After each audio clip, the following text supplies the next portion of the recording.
Welcome, everyone. My name's Brian Shumak. I've been working with the physiotherapy community for about 25 years now. So I get where you are. I know what your life is all about, whether you are still in school, just graduated, uh, in a stable, mature practice, looking to sell your practice, or retired and are still uh, liking the ability to learn.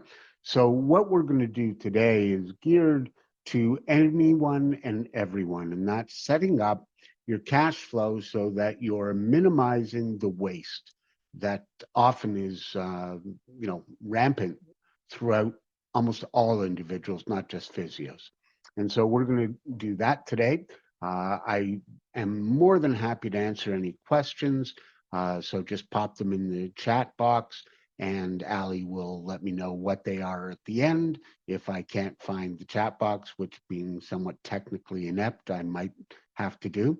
Alternatively, you've got my email address, or it was posted at the beginning, brian@brianschumack.com, or reach out to Ali and send me an email anytime. Email is definitely the easiest way to get a hold of me.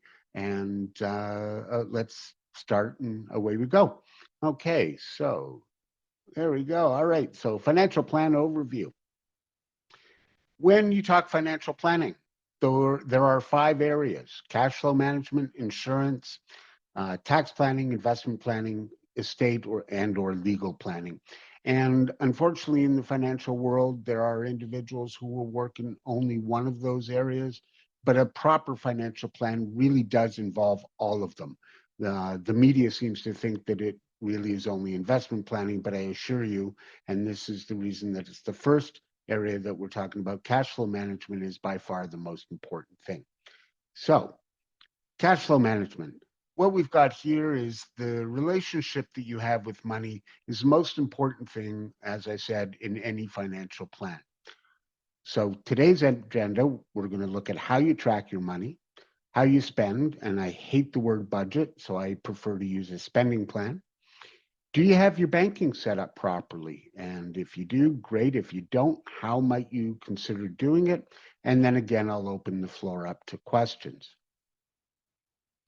So, tracking one's money. Typically, what happens is you don't. The average individual has no idea what's going on with their money. They have no ability to say, okay, I'm putting 5% here or 10% there. Those who do track will probably do one of the following.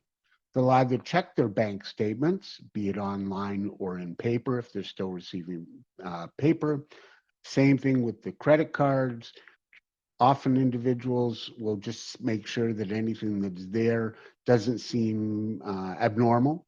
And I highly recommend that at the very minimum, you do check your credit card statements to make sure that indeed you do recognize everything. Because if you don't, maybe someone else is using your card. Some people use an app on their phone.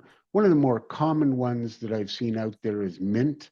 And Mint is great. However, the one thing you have to realize is that Mint doesn't necessarily do what you need it to do for you specifically. And I would never allow my banking, etc., to be uploaded to a third party, because what you're doing is you're now breaching your account uh, contract with the various banks that you have. And then last but not least, very few, unless you have a corporate entity and or a clinic that you own, are going to use a specific software program. Most accountants will want you to use QuickBooks. And then if you don't have an accountant that says to use one or the other, Quicken is another option that you can use to track your money. So how do you spend your money? Well, most individuals have two types of expenses. In fact, all individuals do. The first type of expense is what's referred to as set expense. This is something that you really don't have any choice as to when it's due, nor do you really have any ability to vary the amount that you're paying. So set expenses are such things like mortgage payments, rent payments, car payments, those types of things where you didn't set when it's due and you certainly didn't control how much it was due. The other type of expense is what's referred to as variable. Now, with variable expenses, those are the types of things that you either can control when you incur or how much you spend. For example, clothing. So, yes, everyone likes to go out and buy a new outfit or new shoes or spend money on clothing. The thing is that you can control when you do that.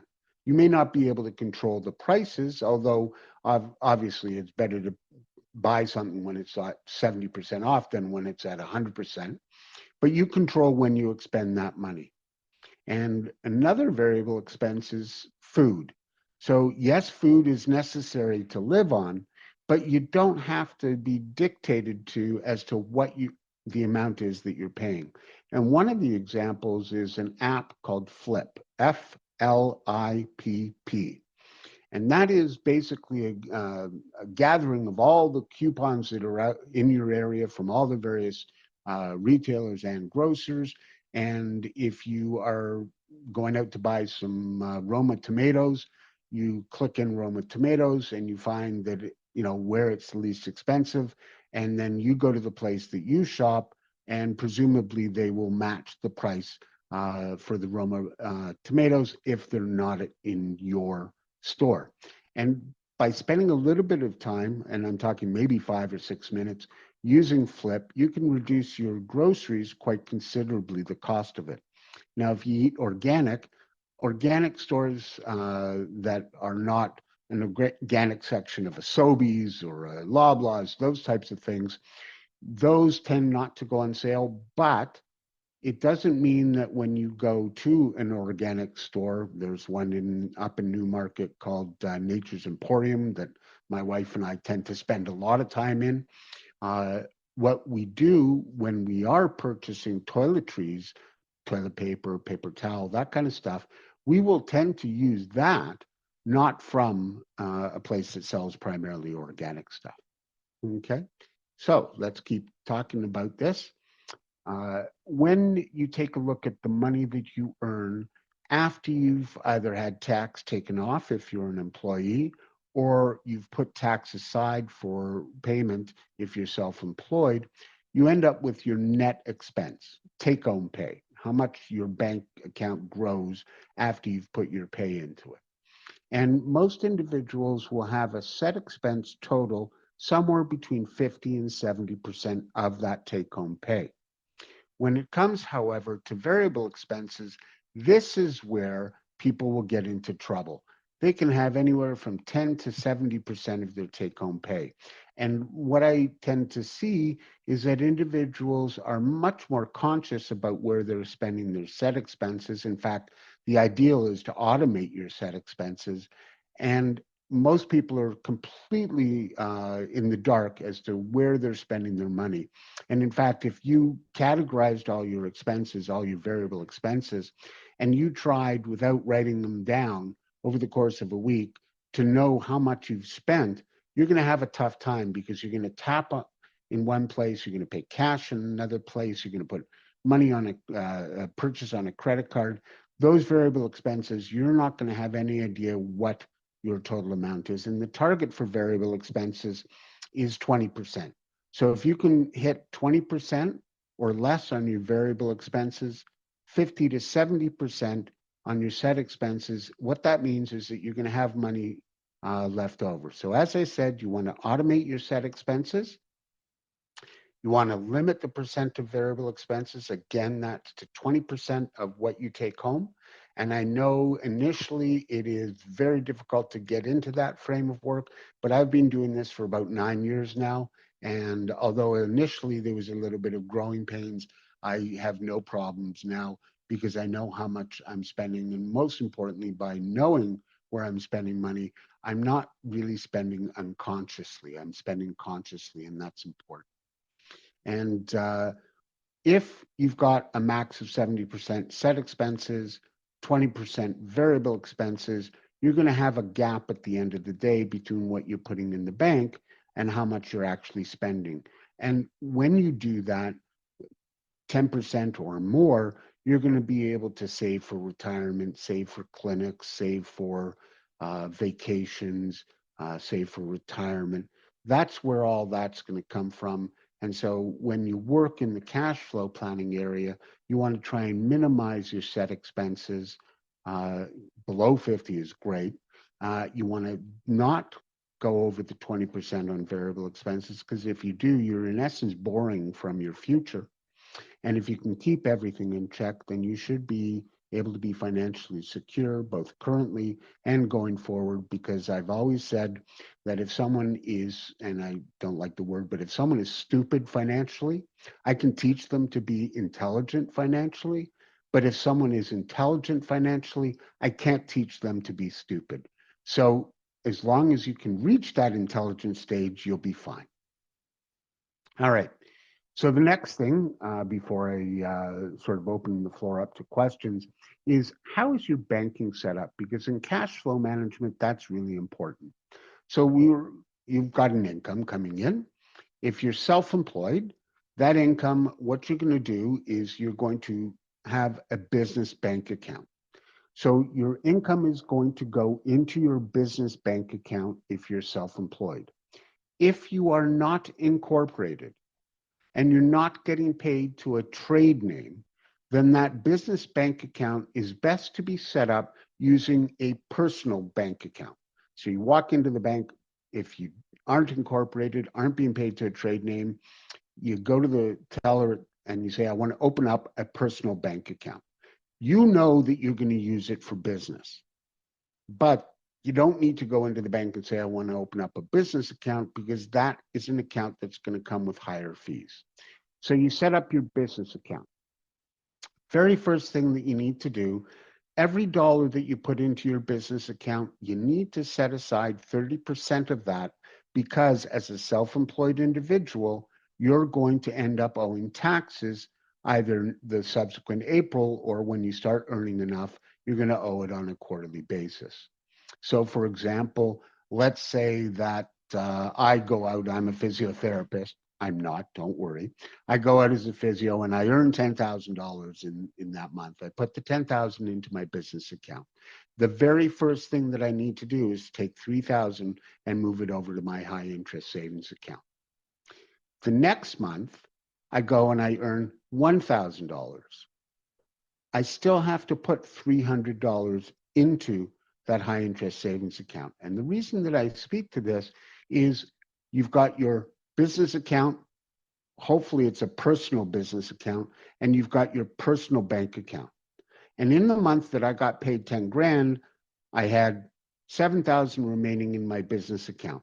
Now I only, let's say, only need 4,000 a month to live on. If I transfer the full 7,000 from my personal business account to my personal account, that next month when I only earned $1,000, I'm going to be in trouble, because when you put money into the account that you spend from, you'll spend it. So let me back up and recap. So I earned $10,000. I'm self-employed independent contractor. That 10,000 I deposit into my personal bank account that I use for business. I take $3,000 and I move that into the high interest savings account. The one that I recommend, by the way, is Manulife's Advantage account. It credits higher than RBC's E account, uh, Simply's account, Tangerine's account, and most of the accounts out there, historically, it's credited at a higher rate consistently. So I take $3,000, I put it into my high interest savings account. In my personal bank account that I use for business, I have 7,000 left. If I take all of that and put it to my personal bank account that I spend from, I'm going to spend that full 7,000. The next month, I have $700 that goes from my business account into my personal account. Well, remember I said I need $4,000 to live on. And if I had taken the full 7,000 out and I have zero in that account, now I've got $700 that I'm going to have to stretch out to make it work, able to spend 4,000. Not going to do it. So rather than, again, after you transfer the 3,000, rather than transferring the full 7,000 from your personal business account to your personal bank account, what you should do is only transfer what you require. So that 7,000, you only require 4,000 leaving the $3,000 up in your business account. The next month, you get 1,000, 300 goes to your tax savings, 700 goes into your business bank account. You can only draw 3,700 down, so you're still going to be tight for that month, but it's a lot better than being $3,300 shy. It's a lot better to be just $300 shy. And so if you set up your banking as an independent contractor, self-employed, with a personal bank account that you use for business and a personal bank account that you use for spending, what you're going to end up doing is you're going to become, in essence, an employee of yourself. And that's important because you're going to be taking off the tax, because when you're self-employed, the clinic that you work with or clinics that you work with, they're going to pay you a gross dollar. They're not going to take anything off. You have to be responsible to do that. And then by setting your banking up this way and only taking out of your business account what you need to live on, instead of having an income that's going to do this, you're going to have an income where it's an average. So you're never going to be overly wealthy doing it, but you're at the same time never going to be overly poor.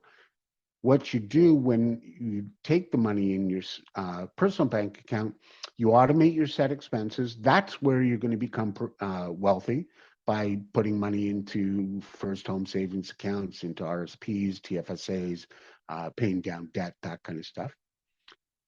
You then, what I recommend is 20% for your variable expenses. And until you are comfortable staying within that amount, the 20%, I would actually take it out in cash, and I would take it out in an amount each week. If at the end of the week you have cash remaining, don't think you can go out and have a party. That's going to be used in subsequent weeks. So the idea is, again, to limit that to 20%. That hopefully will create an income gap for you, and that's going to allow you to get ahead to where your goals, financial goals and dreams are. Now, if you're an employee or you're incorporated, because if you're incorporated, then you're a true employee of your corporation, you don't need to bother with the business account. You can go right to the personal account. And again, in that instance, you're going to have your automated set expenses. Again, variable limit at 20, your income gap. And for example, it's going to allow you to get yourself to a position where you're out of debt sooner rather than later.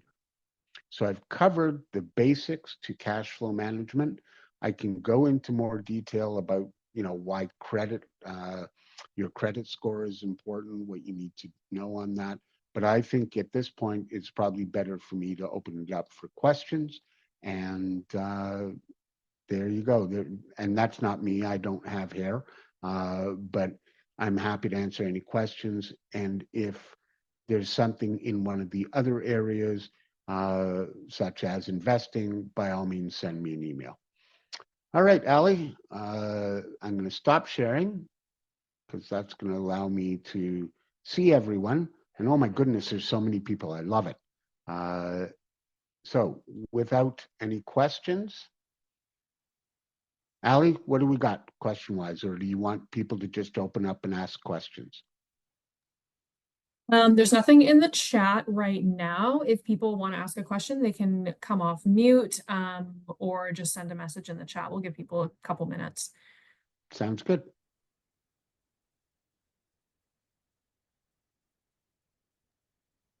Maybe I'll get started with a question. So just a quick one, because on that personal, you that second that arrow you just showed, if you're an employee or incorporated, is there where would you recommend a high interest savings account on that side? Okay, just trying to think about Yep. where I could best place that. So when you're an employee, you don't need the high interest savings account to accommodate for taxes, but you can use a high interest savings account for short-term investments. Okay. So let's say you're saving for a home, you've already maximized your first home savings account, and you can still put more money aside. A high interest savings account might be the location that makes sense to do. Okay. Again, it's all, when it's a high interest savings account, you're in an interest environment. The idea is that it's not subject to risk. It's going to grow. It's going to grow very small. But at the end of the day, you're going to have the amount you invested plus whatever that growth is. And again, in that case, I would still recommend Manulife Bank's high interest savings account. That would be in that diagram. So you have your money that goes in after you've had taxes paid and you have set expenses. Eventually, allocating money to a high interest savings account over and above a first home savings account for a home savings or into a high interest savings account for an emergency fund, that's going to be a set expense. And so that's where that would fall in that diagram. Great question, Amy.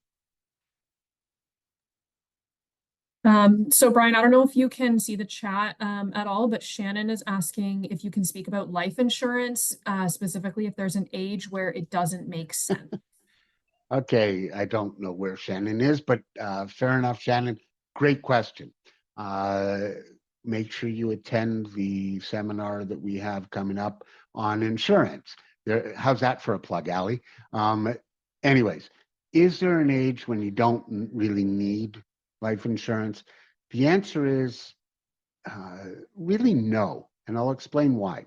So from the time that you're born until the time that you are independent from mom and dad, you still need insurance in place, because if you pass away, it's the most cost-effective way to accommodate for funeral expenses and final expenses. The other thing, when you're still a dependent with mom and dad, so Shannon, I don't know if you have kids, but if you have kids, you want to set up a program. Obviously, God forbid one of your children pass away, but you also want to guarantee them the ability later in their life to be able to buy additional insurance without any medical requirements. So that's from the time from birth to the time that you're independent from mom and dad. From the time that you're independent from mom and dad until you retire, that's when you're going to have the most amount of debt. And you're also going to have potentially the need to replace lost income for those who survive you. So if you have a spouse and or children and you pass away, how much of your income will they continue to need and depend on? And then you should have insurance for that. Again, to eliminate debt, and again, for final expenses. Now, when you go to retire, a lot of people think, well, I've got all this money, why do I still need insurance? The only need in retirement, presuming that you are debt-free and presuming that there's no one still dependent on you for income, and in both instances, ideally, if you've done your planning, you should have no debt come retirement and no one should be financially dependent, in which case you still need enough to cost effectively take care of funeral expenses and the like. Then the rest of insurance at that point in time is a luxury. So you've done really, really well. You've owned multiple clinics, you've made millions of dollars, and you have a net worth of $10 million. But when the time comes that you pass away, your kids aren't going to get that 10 million. They're going to get about 6 million because the government's going to step in and take 4 million. So if that's the case, then the question is, how is it best to pay the government? Is it best for your 10 million to lose 4 million? Or is it better, because you've done so well in life and you don't need all of that 10 million, to take some of that money and instead, let's say 3, 4, 500,000, and have that replace the 4 million of tax? So the government's still going to get paid, but then you replace that lost amount with insurance. Or you can also use insurance, in particular at that age, or at any age for that matter, in a philanthropic method whereby you can donate the proceeds or the policy to the charity. I hope that helps. Shannon, if not, either type away again or send an email. Ali, what's the next question there? Thanks, Brian. Shannon says thank you. The Oh, next my pleasure. have so another one about insurance, actually, and then we actually have another one which might come into business structures after, so this is really good. The second question is, do you recommend getting a disability and critical illness insurance if you're self-employed, and what about life insurance? Okay, and that's from RR. So RR doesn't roll off my tongue, so I'm going to call you Rolls Royce. Okay, so to answer Rolls Royce's, that doesn't drive as well. To answer the question, yes, if you are self-employed, you likely need both disability and critical illness and life insurance. So when it comes to the need for insurance, regardless of what kind it is if you don't have the insurance in place and something happens, are you going to be able to finance that on your own? If you're able to, then you don't need the insurance per se, okay? Then it becomes a cost-effective decision. But most individuals, especially when they're young in their career, you need disability insurance because that's going to replace your income over your lifetime to age 65. So disability is a replacement of income in the event that you cannot be a physio, okay? Critical illness is more geared to the upfront expenditures that you would incur in the event that you had an incapacitation of some magnitude, diagnosed with cancer, heart attack, stroke. And I'm guessing that most of the individuals on here are not in their 80s, but are probably much closer to being in 30, 35 to 40 range. The average age for a claim on critical illness is 41. That means there are as many 61-year-olds as there are 21-year-olds making claims on critical illness. So yes, you definitely should be looking at taking out insurance, whether you're self-employed or not, when you are independent from mom and dad. Self-employed, even more so because you don't have a group benefit plan generally that addresses disability and critical illness, whereas an employee you do.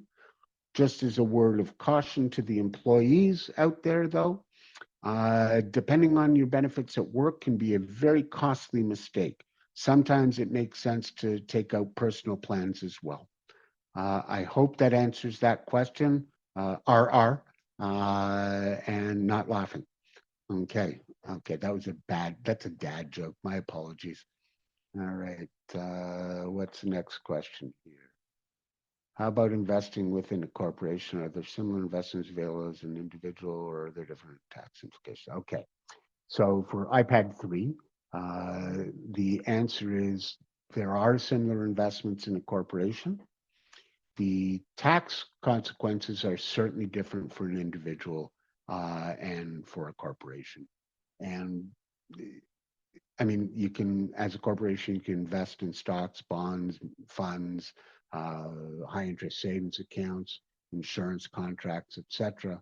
But you don't have RSPs available to you. You don't have first home savings account. You don't have TFSA.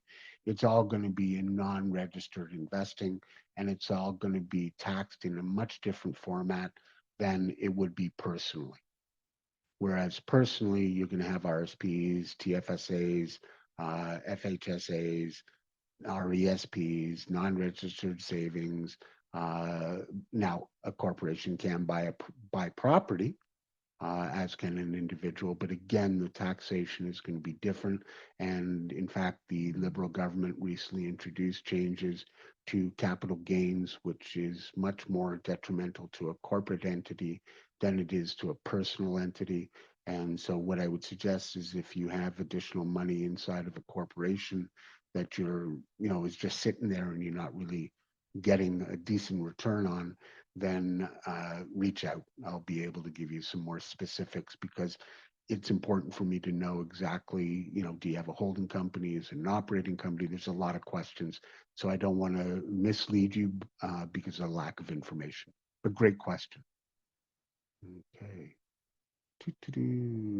Next one's B. Purvis, right, Allie? Yep, that's right. Can you see that question, Brian? Yeah, so I'm just making sure I understand it. As a self-employed individual, okay, are there any cash flow strategies to minimize taxes paid on income, dividends paid? I own my own clinic in the building. Okay, so when you own your own clinic, if you're not incorporated and you're a sole proprietor, and I'm getting into the different structures of business, which is another webinar. There's a second plug, Allie, for people to come out and listen again. But what you're talking about then is you have, let's say, a gross clinic income of 500,000, you have 300,000 of expenses, you have 200,000 that you're taking out, depending on what an accountant says to do, either as salary and or dividends, then you're really looking from the personal standpoint at RSPs, TFSAs, those types of things. From the corporate standpoint, is there a way to mitigate the retained earnings from attracting tax? There are very few of them. However, and as we continue to move forward, the government, and I'm talking all three parties, I'm not going to pick on any one of them, but all three parties want your money, and they are going to make it more and more difficult to for you to keep money inside of a business. Okay, if it's a corporate entity, if it's a proprietorship, non-incorporated, then there is no business strategy. It's a personal strategy. If it's corporate, then it's a business strategy. Yeah, and then when it comes to paying tax individually, RSPs are certainly an option. There are other options. When it comes to a corporate entity, again, investing in property is certainly an option. Trying to utilize a capital dividend account is an option. Insurance actually as a savings vehicle, which I don't often recommend that people use as a savings vehicle, that might be applicable inside of a corporation. I hope that helps. Oh, there we see there, business structure. Ali, you're way ahead of me. Okay, there's a link for the next webinar. Do we have any other questions at this time? Yeah, there was one just below B Purvis. Roba is asking, as a part-time contractor, as a physio, would you recommend opening a corporation or paying tax directly? Great question. And Roba, that is one of the most common questions that I know Ali gets, and I know that I get from physiotherapists. The all important $1 million question, should I incorporate or shouldn't I? The answer is likely no. But let me tell you why you might incorporate. The first one, and as a financial advisor, it's one that I certainly don't condone, and that's because from an ego standpoint, you want to be incorporated. That is not wise financial planning. So I obviously don't recommend that. That's number one. Number two is, and I'll go back to that diagram where I had you have your personal business account. If every year you're leaving $50,000 in that personal business account that you're not taking out to your personal account, then from a tax planning standpoint, incorporation should be looked at. So most accountants will say you need to be able to have about 50,000 that you're not spending in order for it to be worthwhile tax-wise to incorporate. Okay. Understand the reason is that the amount of tax that you're going to save, at least in amounts less than 50,000, is not going to be enough to overcome the additional tax return that you have to file for the corporation, the additional licensing, the additional liability, because it's not just you now as an individual practitioner, it's also you as an incorporated entity, and an incorporated entity is an individual unto itself, plus yourself. Now you've duplicated things. So if there's not going to be enough tax savings, then that duplication does not make sense. Okay. The only other reason, there are two other reasons that incorporation would make sense. Number one, you have an opportunity to service a sector of society, but you're into that sector requires that you're incorporated. Even then, if you're not making 50,000, in order to access that business, you have to be incorporated. That likely makes sense to do so. The last thing is if you have a large amount of medical expenditures, so for example, you have a parent who is in nursing care, or you're diabetic like myself, and you have way more monthly expenses than you really want in medical, then it makes more sense sometimes to incorporate and have the corporation pay for those medical expenses rather than you pay, because in order for you to pay it, it's going to cost you more. Okay, that's Robo's. I think that answers that question. I've got one new message here. Jeremy, based on your experience, which platform or company would you recommend for us to invest in and why? Brian Shumak Financial Services, because then I get paid more money. Okay, all kidding aside, Jeremy. Let me clarify. When you're talking about platform, I'm presuming that you're talking about the various Quest Trades and Simples and the low fee environment, or no fee as they sometimes profess, versus using an investment advisor who invests in funds or stocks. And the answer is I'm a proponent of active management, not passive management. Active management means that there is someone who's overseeing the investments, determining when to get in, when to get out, as opposed to passive, which is an exchange traded fund, whereby you're going up 100% with the index and down 100% with the index. Although the active management in any given year is not necessarily going to outperform an index over a long period of time, and with a well allocated portfolio, active management does outperform when it comes to not the fees and not necessarily the rate of return, but the psychology of remaining invested when you should. Okay, so I get that question an awful lot. I often get, Brian, I've got an EFT that I can get through Simple. And I say, go ahead if you want, but you're going to participate 100% upside, 100% downside, and you better have multiple indices in there, because otherwise you will have a concentration. For example, if it's a TSX, you're going to have a lot of money in the financial world and exposed to the banks. So if interest rates aren't cooperating with the banks and their profits go down, so will your investment, and it will be disproportionate. And in essence, you have greater risk. I'm not sure if that's what you were asking, Jeremy. By all means, reach out and ask if I totally missed that. Okay, and I think we've got another. Okay, I saw Robert said, thank you, more than welcome. Okay, we have HF. I understand this may be too much in this setting, but I'll shoot. I'm a partner at a new clinic, 2 years, and we are hoping to take dividends this year. Is there a way to set up how or where the dividends paid to minimize personal income tax to further complicate things? I'm a dual citizen, Canada, US. Okay, HF, you need to get a hold of me, because if you're not already working with someone who's doing cross-border tax planning, I can refer you to someone. Okay, it is a very complex area, and there's definitely different tax implications. Ownership of insurance is different. There's a whole pile of different things as a U.S. citizen, some of which I'm familiar with, and some of which I'm not. But then I know enough to get us into trouble and who to turn to get us out. When it comes to taking dividends from a corporation, you're getting it as personal income. Dividends, therefore, are going to be taxed at the personal dividend tax rate, which is going to be less than if you were getting it as salary and more than if it was a capital gain. I'm not sure. Is there a way to set up how or where the dividend is paid to?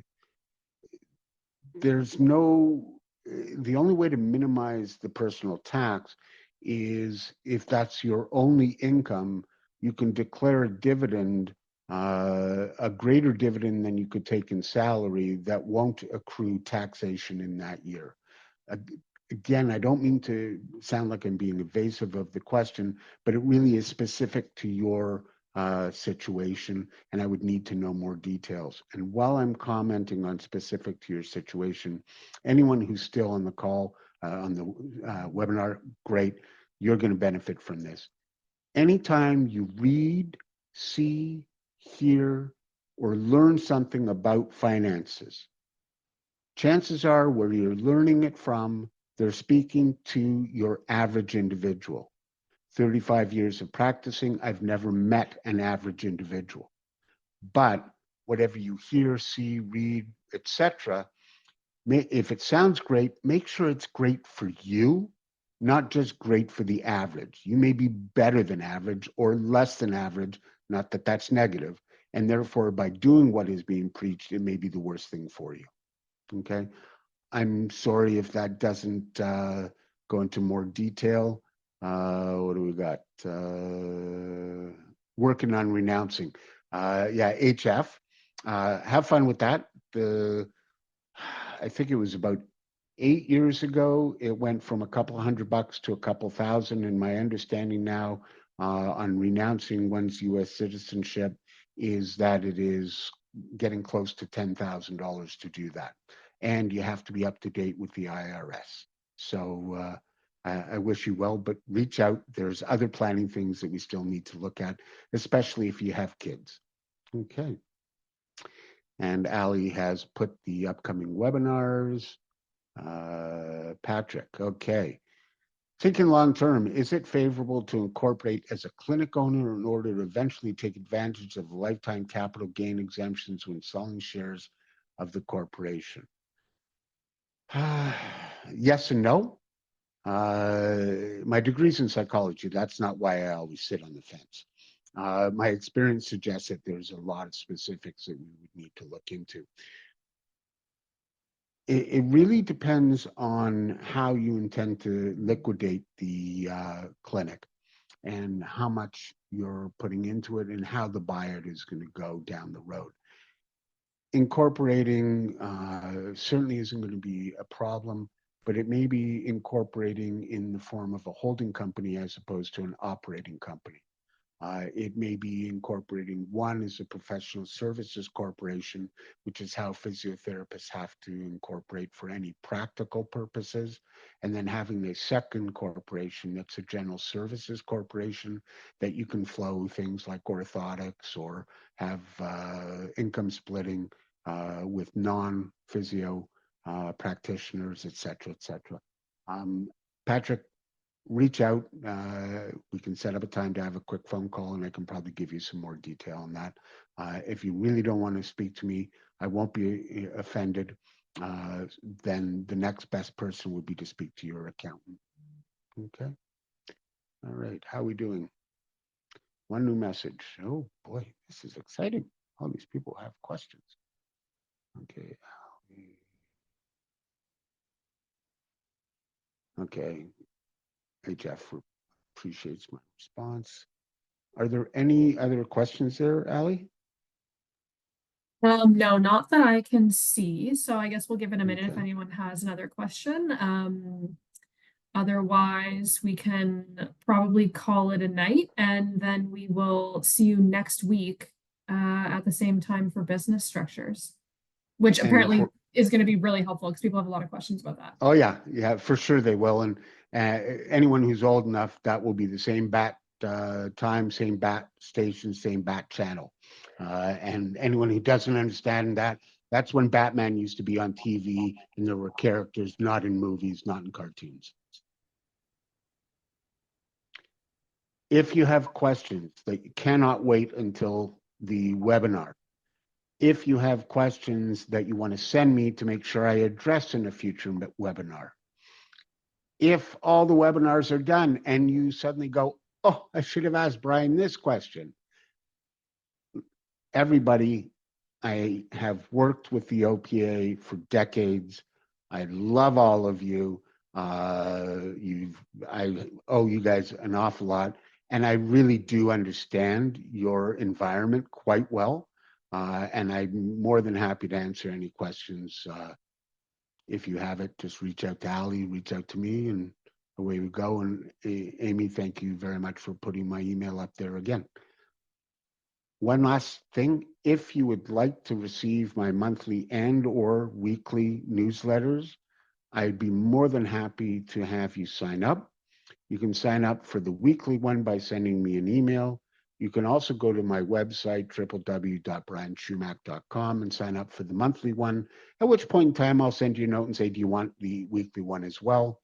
The weekly is a commentary on articles and things that have occurred in that week. The monthly one is comments on financial stuff in general. And I do encourage you to check out the website. It's got a lot of really It's a great resource and is used as such by many people. Colleagues in the business use my website. So I'm more than happy to have you use my website as well. Allie, Amy, I'm good unless there's anything else. We actually just got another question, Oh. RR in the chat. If one is self-employed and planning to buy a house, should you write off all the expenses or write off less so you have higher income for mortgage qualification? Okay, RR, welcome to the world of being self-employed. Hopefully you have a spouse who is an employee. I've always been absolutely taken aback by the bank's attitudes and mortgage brokers and mortgage companies' attitudes, because as a self-employed individual, I know I'm going to have a job tomorrow, but I know a lot of employees that don't have that same security. But unfortunately, the banks look at self-employed individuals, and it's a problem. So if you're looking to buy a house, the very first thing, I would not use the home buyers plan, the RSP home buyers plan. I would maximize my FHSA, okay? And if you opened it up in 2023, you can put in $16,000, 8,000 for 23, 8,000 for 24. If you're not buying it immediately, then you could have it for 25, 26, 27. Lifetime maximum presently in an FHSA is equal to 40,000. Contributions deducted off income, which is great, grows tax-free, and as long as you buy a house, there's no tax when it comes out. When it comes to showing an income for qualification purposes, you're going to need some assistance from a mortgage broker in order to have that, in essence, massaged through. There are mortgage providers that will deal preferentially with self-employeds compared to the banks. What I recommend that you do is go to Bank A, bring a printout of your Equifax report, a printout of your last 2 years of income, a printout of your last 2 notices of assessment, and a net worth statement, assets and liabilities. Sit down with the bank person. First thing they're going to say is, RR, will you sign here? And you're going to say no. Right there, you have gained control because they're not used to people saying no. You're going to say no. You're going to provide them with all that information and say that, presuming that you find nothing different when I do authorize you to check my credit bureau, how much will you give me and at what rate? The reason that that's important is because if you want to shop at a couple of different places, you don't want each one of them checking your credit bureau, because that will depress your credit score.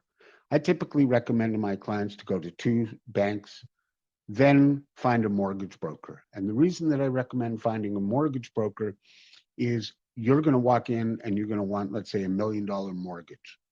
A mortgage broker, or the company that a mortgage broker works with, is going to be placing $100 million with that same institution. Obviously, $100 million is going to get a better rate than $1 million. And I've seen numerous times individuals who have been quoted at one rate by a bank go to a mortgage broker and get a 0.5% better. When it comes to should you be showing more income, it's a catch-22, because the second that you do that, you're also going to pay more tax. Okay. But if you're going to show more income so that you can then put money into an FHSA, you negate the extra income. You've got the FHSA, but from the bank standpoint, you're still earning that gross income. So hope that helps. Reach out if it doesn't. Okay. I'm happy, Allie, and Amy, I'm happy to sit for a few more minutes, because just like when people leave the doctor's office, they go whack themselves in the head because they didn't ask a question or they didn't clarify something. So based on the number of people that are still on the meeting, either everyone's waiting for someone else to ask their question, or someone thinks that their question is stupid. Again, I hate that word, but one thing when it comes to a stupid question, the only stupid question is the one that you don't ask. Because I assure you, if you have that question, someone else in this webinar has it too. They've just been chicken and haven't asked. And you're welcome, RR. Brian, can I actually ask a question? I think it was related to like really early on when you mentioned the Manulife high interest savings account. You and I kind of briefly talked about it in the past, but why do you recommend the Manulife high interest savings account when there are companies like Questrade and Wealthsimple who are offering cash accounts at 4%?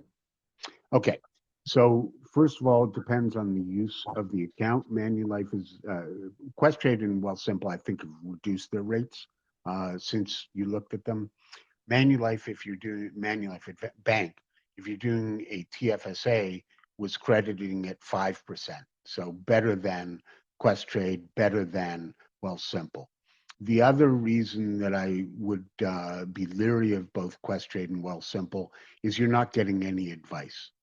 Okay, from that, and I can basically reach out and say the same thing about the banks.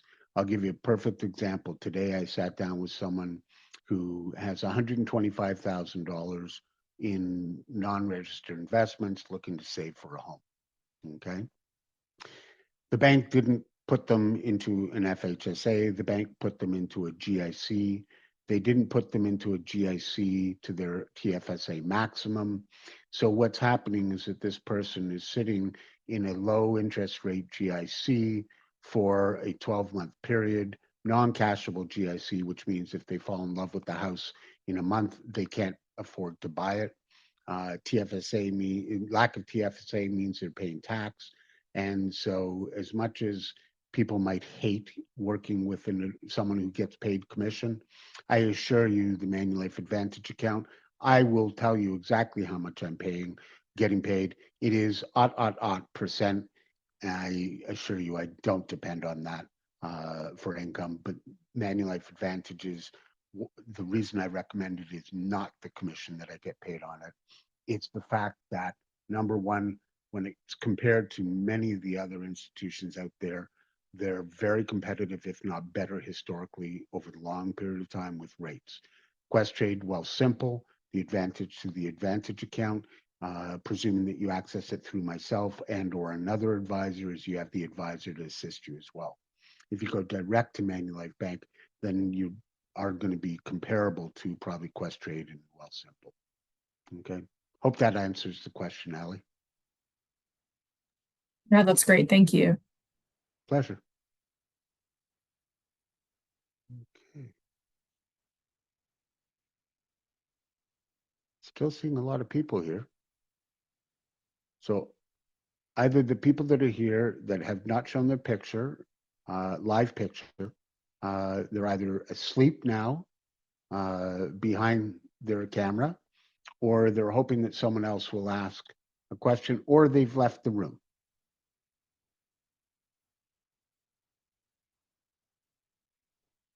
Seeing a few people wake up and say goodbye. You're welcome, I Shannon. think people are starting to trickle out. So I think we Sounds good. will wrap it up. Thank you, Brian, for all of the information, for the question answering. Again, people know where to find you and where to find me. So we will see you next week. I look forward to it. Have a great week, everyone.